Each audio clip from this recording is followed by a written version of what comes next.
Hey everybody, it's Jason Blaha here.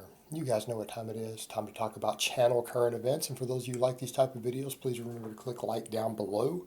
I do these channel updates periodically with my own training, or even if I do something different with my diet.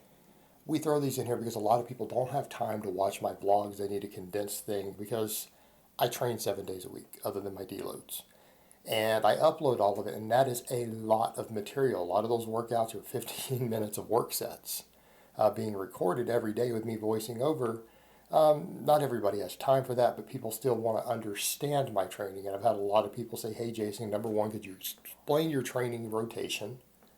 And is there a way we could scale this down to less than 7 days a week to do something similar, and how we determine our volumes and everything? And that's a good question. And I've actually been asked that sort of thing by quite a few people in the last week. So I think I'll address it for people. So for people who want to know what my split looks like, it's basically a variation of West Side Conjugate Methods max effort days, just repeated. Normally they do 2 of those days every week. Okay, I do them every day. It took me a while to build to that sort of work capacity. I ran their full standard conjugate for a very long time last year. I did the normal 4-day split with 2 max days, 2 dynamic days, and I was doing GPP on all the other days. And for a while, I was even doing conditioning work 7 days a week. This let me build my work capacity to even do something like this. So what this means is that I max out every day and I do supplemental work every day. And it's high volume every day. It's not like I'm coming in and only doing 5 or 6 sets of work and then quitting after the max. So what does it look like? I have a 4-day rotation based on the big four. And I repeat that.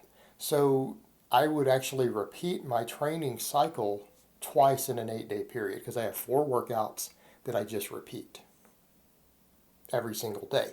But those workouts actually vary. They don't ever really look the same, and they change over time because what I do, I max on one of the big four. The first day of the rotation, we do a squat. Lately, there's been a lot of chain squats, just normal back squats against chains, but I've done a lot of other stuff.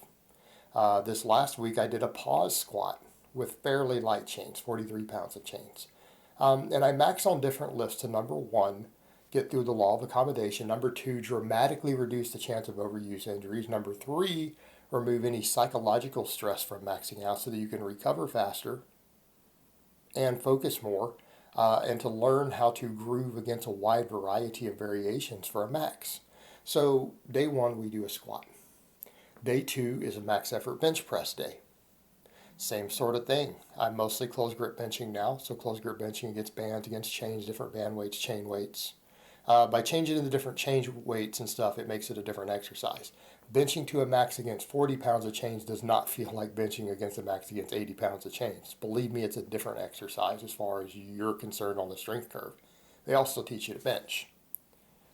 All right, day three is deadlift day. Same concept. Block pulls, deficit deadlifts, a lot of work against chains, occasionally hit a max. Day four, overhead pressing. 3 different barbells, chains, things like that. I can rotate through stuff.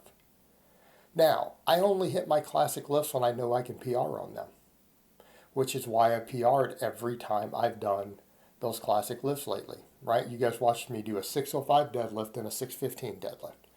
I have only done 2 standard back squats without chains, without anything else in there, that are just a standard normal high bar squat. I've only done 2 in the last year. One of them was a 522, the next one was a 552. I only do these lifts when I know I can PR on them. Okay? Or if I just really want to test and see where they are. So what does a workout look like for me? I'll just break down what I've done in the last week. All right, my last squat day. What do we do for accessory work? Normally I do a bunch of high rep stuff. I very rarely do less than 10 reps on anything, by the way, other than the maxes. But after my pause squat, I did a pause squat against chains. And I missed one, right? All of these in the last week I've taken to a miss, actually. We've taken them to a failure. So pause squat, then I did 3 sets of 4 on really heavy box squats. Really heavy box squats. And heavy for me for sets of 4 was 412 off of a well below parallel box. My box is about 3 inches below parallel. So for me, that's an 11-inch box. and I did check. It's pretty obvious from the footage. After that, I did 3 sets of 20 on dead hip belt squats.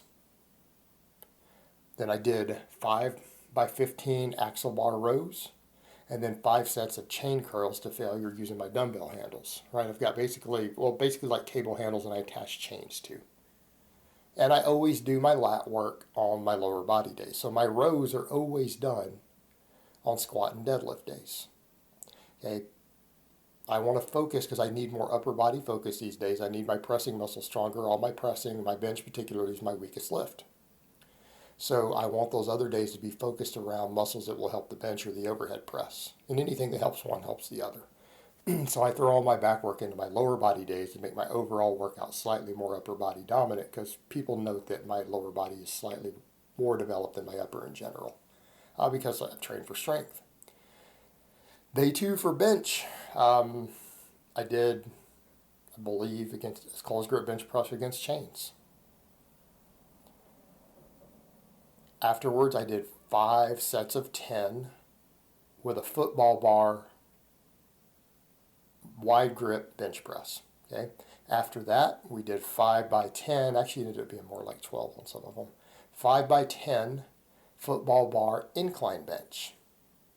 Then I did 5 sets of skull crushers to failure, again with shoulder extension so we get the long head.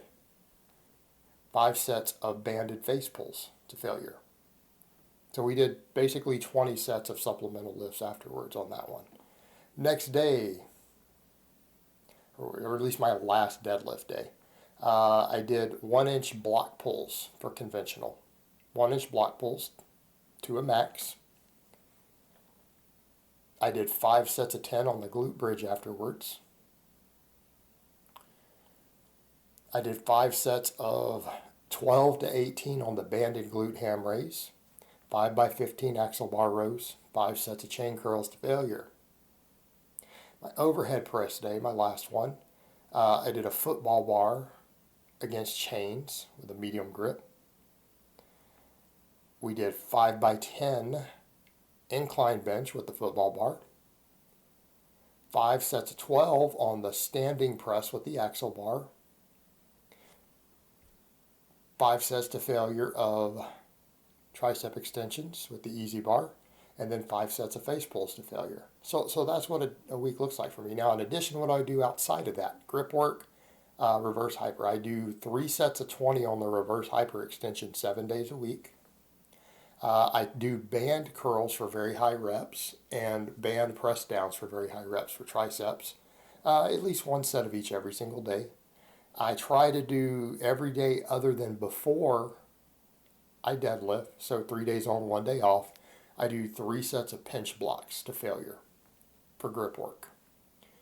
So again, that's the reason I'm able to hold 615 easily at the top on a deadlift, all of the grip training.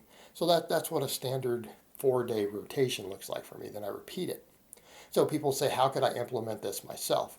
I would just run 4 days a week. Now people who say, is that appropriate? Sure, 5-3-1 is built that way. Standard 5-3-1 templates, which are very successful if you do the right supplemental work. What do? You have a day built around the squat, the bench press, the deadlift, and the press. Again, some people call it the overhead press. It's just called the press. Okay, standing press. And then you do supplemental work after. You could do something like this and rotate through max lifts, find variations that you can do with the equipment you have. Okay, bench press, you could do, if you don't have bands or chains, you can get bands easy enough. There's variations at your gym. You could do a bench. You could do a pin bench. If you had boards, you could do board press. You could do closed grip press. You can do floor press, closed grip floor press. You could max on a decline with a spotter, with spotters only. You could max on an incline. Okay, you have all those variations.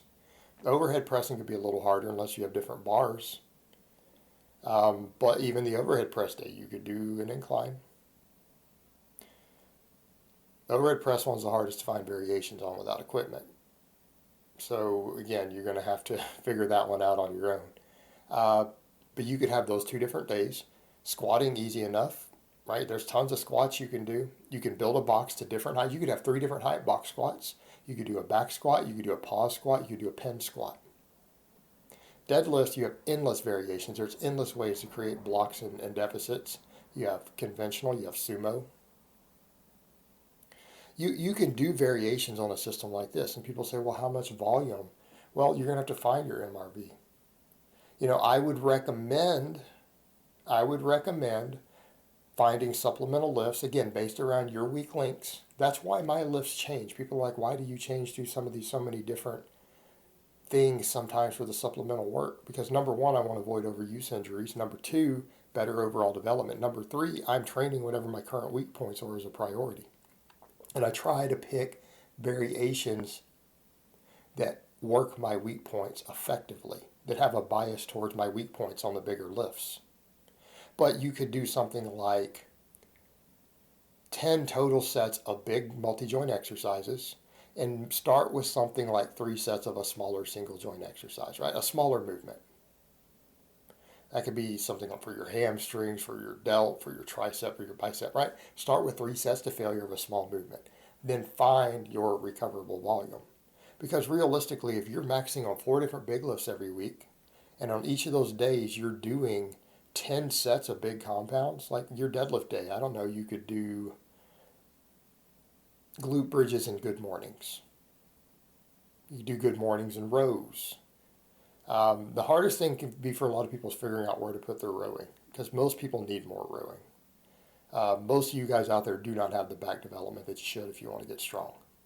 So it can get tricky, but that's where you can manipulate volume more. But realistically, 10 multi-joint exercises and 3 smaller movements, 13 total work sets after hitting a 1 rep max. Doing that 4 days a week in a system similar to what I use, to where you address weak points all the time, you max on different lifts, you'll get pretty good results out of that. And what I would say is that you could bring up volume over time. For the majority of people, you wouldn't want to do this more than 4 total days a week. I have built my lifestyle and built my work capacity and everything up to be able to accommodate this. Most people do not have the lifestyle that I have. They don't have the luxury. I wouldn't even call it luxury. I've built this. I've built my ability to do that. Okay, it's taken me years to get to a point in my life where I can do that, where I don't have to worry about outside stressors or work other than my 2 businesses, my YouTube and my coaching. So I've built a life that allows me to do that. You may not be in that situation. You may not have unlimited sleep time, unlimited rest time. Okay? Perfect diet, perfect nutrition. I don't eat any processed food, and I eat over 4,000 calories a day. Right? That matters for recovery if you're going to push the limits like I'm doing. It matters. Most of you aren't going to do that. So 4 days a week would be fine, and then you would titrate your volume up and add more movements and exercises and figure out what you can recover from. And it may be more than you think, but you're going to have to build it up over time.